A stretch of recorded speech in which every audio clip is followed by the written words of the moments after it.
आज मनोहर नगर आणि 117 उमानगरी हे आज आम्ही केलं आणि प्रतिसाद चांगला आहे. प्रतिसाद चांगला मिळतो. मतदारांपुढे जाताना आपण आपल्या विकास कामांच्या जोरावर हो, जे आमदारांनी या ठिकाणी निधी आणलेला आहे, काय भावना आहेत माहितल्या मतदारांच्या? नाही तर लोकांची हे चांगल्या भावना आहेत. आता किरण पवार आणि ड्रेनेज लाईनचे कामाचे पैकी केलेलं आहे. म्हणजे आमदार निधीतून तो पूर्ण करणार आहे आणि या पुढील बी सगळे कामं आम्ही करू. कोणते प्रश्न प्रलंबित आहेत? काही नालाचे हे आहे तो प्रलंबित आहे ते आम्ही पूर्ण करून सांगू आणि ड्रेनेज सुद्धा आचारसंहिता संपल्यानंतर आम्ही पूर्णच करणार आहे. मतदारांना काय आव्हान करणार? आम्ही मूलभूत गरजा मनपाकडनं जे मूलभूत गरजा असतात, रस्ते, लाईट, पाणी, हे पूर्ण करण्याचे आमचे आहे. येणाऱ्या काळात ते स्टार प्रचारक भारतीय जनता पार्टीचे सोलापुरात येणार आहेत. हो, येणार 10 तारखेला देवेंद्र फडणवीस साहेब येणार आहेत. मुख्यमंत्री देवेंद्र फडणवीस येणार आहेत. मतदारांना आपल्या माध्यमातून काय आव्हान आहे? नाही, आम्हाला मी चारही उमेदवारांना कामाला मतदार देऊन भरघोस मताने निवडून द्यावे हीच माझी विनंती आहे. नमस्कार, मी प्राध्यापक उत्तरा बर्डे बचोटे, प्रभाग 7 मधून भारतीय जनता पार्टीचे अधिकृत उमेदवार आहे. आमच्या पॅनलमध्ये नानासाहेब काळे, श्रद्धा किरण पवार, मी स्वतः उत्तरा बर्डे बचोटे आणि आनंददादा कोलारकर असं आमचं चौघांचं पॅनल आहे. नानासाहेबांसोबत 2 युवा पॅनलचे चेहरे किंबहुना 3 युवा चॅनलचे चेहरे आहेत.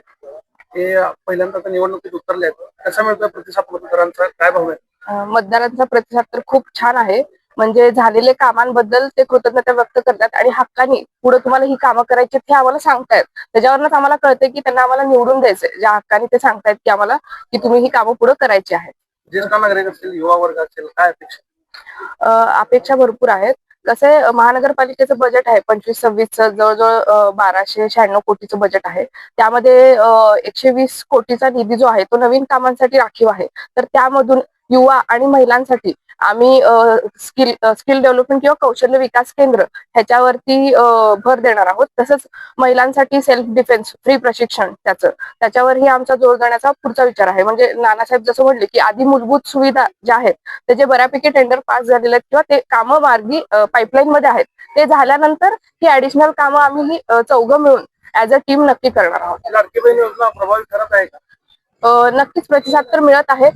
देवेंद्र फडणवीसांनी राबवलेली अतिशय चांगली योजना आहे ती, त्यामुळे महिलांमधून त्याचा प्रतिसाद आम्हाला पॉझिटिव्ह मिळत आहे. मतदारांना काय म्हणतो? मतदारांना मी हेच सांगेल की आमचं जे पॅनल आहे त्यामध्ये नानासाहेब हे माजी उपमहापौर होते, स्टँडिंग कमिटीचे चेअरमन होते, तर त्यांचा प्रचंड अनुभव आहे. तसंच किरण पवार, श्रद्धा किरण पवार आणि किरण पवार हे जनसंपर्क आणि ऑपरेशन्स मध्ये अतिशय परफेक्ट आहेत. आनंददादा कोलारकर हे युथला रिप्रेझेंट करतायत आणि मी महिला आणि विद्यार्थ्यांना रिप्रेझेंट करते. तर असं समाजातल्या सगळ्या घटकांना रिप्रेझेंट करणारं आमचं पॅनल आहे. आणि ऍज अ टीम प्लस आमच्या मागं विजयकुमारजी देशमुख मालक आणि देवेंद्रदादा कोटे या दोन्ही आमदारांचा पाठिंबा असल्यामुळं आम्ही ऍज अ टीम म्हणून हे आमचं जे पॅनल आहे ते प्रभाग 7 साठी अतिशय प्रभावीपणे फ्युचरमध्ये काम नक्कीच करणार. मी आनंद दिगंबर कोलारकर, प्रभाग क्रमांक 7 मधून उभा आहे. काय आपण जाताय मतदारांपुढं, अजेंडा काय ठेवलाय? आता काय विकासाचा अजेंडा आहे आणि बऱ्यापैकी सगळे विकास कामं तर सगळे झालेले आहेत. जे काही थोडे प्रलंबित आहेत ते आम्ही आता एकत्रित करू आणि काही कामं आता मंजूर आहेत, आचारसंहितेमुळे पूर्ण होत नाहीत. ते आता त्या आचारसंहिता संपली की तेही कामं पूर्ण होतील.